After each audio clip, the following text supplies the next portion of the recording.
नमस्ते दोस्तों, आज हम बात करेंगे म्यूचुअल फंड पर टैक्स कितना लगता है। यदि आप भी म्यूचुअल फंड में इन्वेस्टमेंट करते हैं तो आपको ज़रूर पता होना चाहिए कि कितना टैक्स आपको देना होगा अपने रिटर्न अमाउंट पर। म्यूचुअल फंड इन्वेस्टमेंट का एक बहुत ही अच्छा ऑप्शन है अपने फाइनेंशियल गोल को अचीव करने के लिए।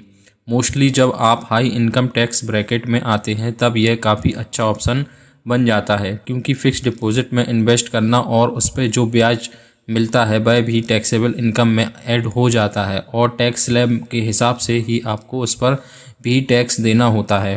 म्यूचुअल फंड में जो भी टैक्स लगता है वह कैपिटल गेन पर लगता है। कैपिटल गेन मतलब जो भी हमें प्रॉफिट गेन होता है म्यूचुअल फंड इन्वेस्टमेंट से, उसको कैपिटल गेन बोलते हैं। और दूसरा बड़ा हिस्सा होता है होल्डिंग पीरियड का। होल्डिंग पीरियड के बेस पर म्यूचुअल फंड में आपको टैक्स पे करना होता है। अब बेसिकली दो तरह के कैपिटल गेन होते हैं म्यूचुअल फंड में जिसके बेस पर टैक्स लगता है। पहला शॉर्ट टर्म कैपिटल गेन, दूसरा long term capital gain. Short term capital gain basically वह है जिसमें आपकी इन्वेस्टमेंट 1 साल यानी 12 महीने से कम समय के लिए होती है। यानी जब आप किसी म्यूचुअल फंड में इन्वेस्ट करते हैं और आप 1 साल के अंदर ही उसको बंद कर देते हैं और पैसा निकाल लेते हैं और उस पर जो प्रॉफिट बनता है उसको बोलते हैं short term capital gain. Long term capital gain वह है जिसमें आपकी इन्वेस्टमेंट 1 साल से ज़्यादा के समय के लिए रहती है किसी म्यूचुअल फंड स्कीम में।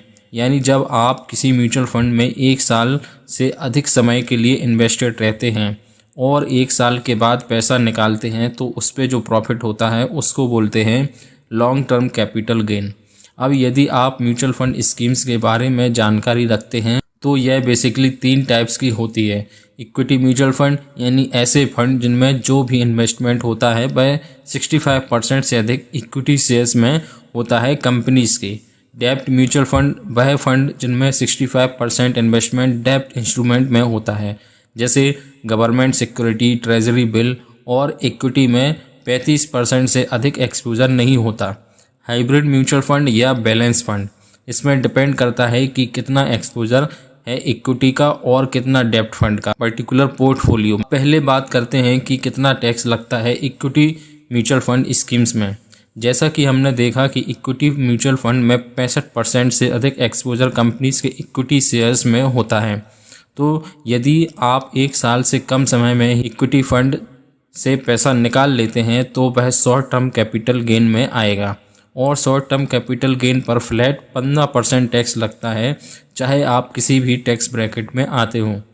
अब यदि आप 1 साल के बाद इक्विटी म्यूचुअल फंड को सेल करते हैं तो यह लॉन्ग टर्म कैपिटल गेन में आएगा और लॉन्ग टर्म कैपिटल गेन में 1 लाख तक का यदि प्रॉफिट है तो उस पर कोई टैक्स नहीं देना होगा। लेकिन यदि गेन 1 लाख से ऊपर है तो उस पर LTCG टैक्स यानी long term capital gain tax 10% लगेगा। अब देखते हैं कि डेब्ट म्यूचुअल फंड में कितना टैक्स लगता है। जैसा कि हमने पहले देखा कि डेब्ट फंड वह है जिसमें 65% एक्सपोजर डेब्ट इंस्ट्रूमेंट का होता है और 35% से कम एक्सपोजर इक्विटी का होता है। डेब्ट फंड में जो भी गेन होगा सेल करने के बाद वह डायरेक्टली आपके टैक्सेबल इनकम में ऐड हो जाएगा और जो भी टैक्स ब्रैकेट में आप आते हैं उसके हिसाब से टैक्स लगेगा। हाइब्रिड फंड या बैलेंस फंड में टैक्स लगता है इक्विटी एक्सपोजर के हिसाब से, मतलब कितना इक्विटी एक्सपोजर इक्विटी फंड में है और कितना एक्सपोजर डेब्ट फंड में है।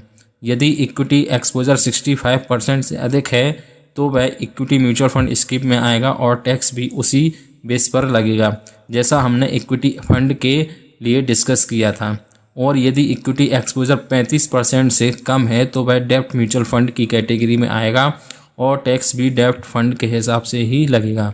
तो दोस्तों, आशा करता हूँ आपको जानकारी अच्छी लगी होगी। प्लीज़ वीडियो को लाइक करें और ऐसी ही अधिक जानकारी के लिए आप हमारे चैनल को सब्सक्राइब भी कर सकते हैं।